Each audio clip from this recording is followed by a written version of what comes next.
دوستو، اس لیے جو لوگ اس رمضان المبارک کے مہینے میں روزہ نہیں رکھے ہیں اور جنہوں نے رمضان المبارک کے تقدس کا خیال نہیں کیا ہے، وہ آج توبہ کریں اور استغفار کریں، اللہ کے دربار میں گڑگڑائیں اور معافی مانگیں اور تہہ دل سے یہ عزم مصمم کریں کہ آئندہ رمضان جو آئے گا اس میں انشاءاللہ روزہ رکھوں گا اور رمضان المبارک کے مبارک مہینے کے تقدس کو انجام دوں گا۔ میرے محترم بزرگوں اور دوستوں، دوسری چیز یہ عرض کرنی ہے کہ اللہ کے نبی جناب محمد رسول اللہ صلی اللہ علیہ وسلم نے یہ ارشاد فرمایا کہ عیدگاہ جانے سے پہلے صدقۃ الفطر ادا کر دو۔ صدقۃ الفطر کا ادا کرنا عیدگاہ جانے سے پہلے واجب اور ضروری ہے، تاکہ ہمارے معاشرے میں، ہمارے سماج میں، ہماری سوسائٹی میں، ہمارے گاؤں میں، ہمارے محلے میں جو غریب ہے، جو نادار ہے، جو مسکین ہے، اس کی بھی عید ہمارے عید کے ساتھ وہ انجام پا جائے اور وہ بھی ہماری خوشیوں کے اندر بالکل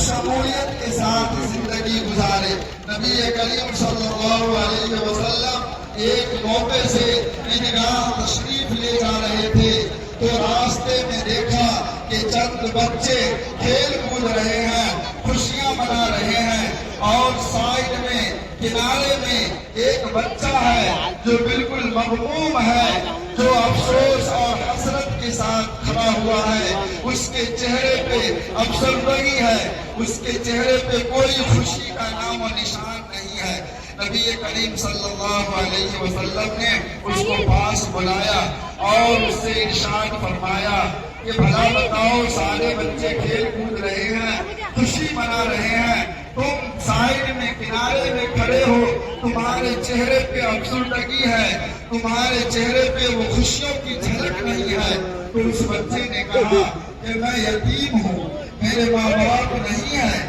میرے پاس روپیہ پیسہ نہیں ہے۔ نبی کریم صلی اللہ علیہ وسلم نے اس بچے کو اپنے گھر لے گئے، حضرت عائشہ صدیقہ رضی اللہ عنہا سے فرمایا کہ اسے غسل کرواؤ اور اسے نئے کپڑے پہناؤ، اور اسے حکم فرمایا کہ آج سے محمد تمہارا باپ ہے، عائشہ تمہاری ماں ہے، حسن حسین تمہارے بھائی ہیں۔ تو میرے محترم بزرگوں اور دوستوں، کہنے کی بات یہ ہے کہ ہمارے معاشرے میں بہت قسم کے لوگ رہتے ہیں، کوئی غریب ہے، کوئی نادار ہے، کوئی مسکین ہے، اس کا بھی خیال رکھنا ہمارے اوپر فریضہ بنتا ہے۔ اس کو بھی عید کے لیے تمام چیزوں کا مہیا کرنا ہمارے اوپر فریضہ بنتا ہے، ہمیں اس کا خیال کرنا چاہیے اور عیدگاہ جانے سے پہلے صدقۃ الفطر ادا کر دینا چاہیے۔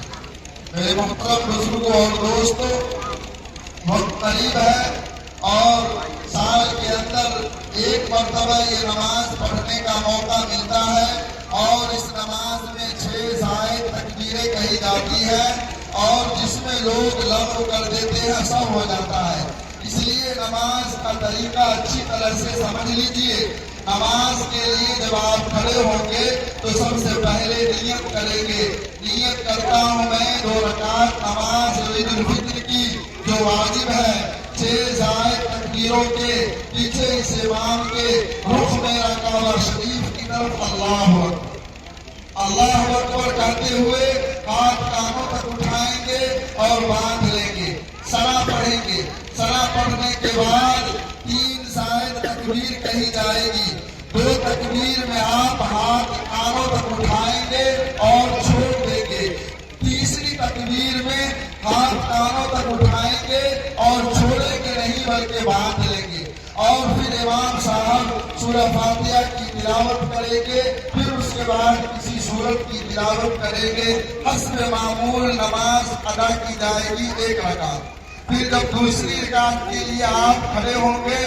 تو سب سے پہلے قرأت ہوگی، قرأت ہونے کے بعد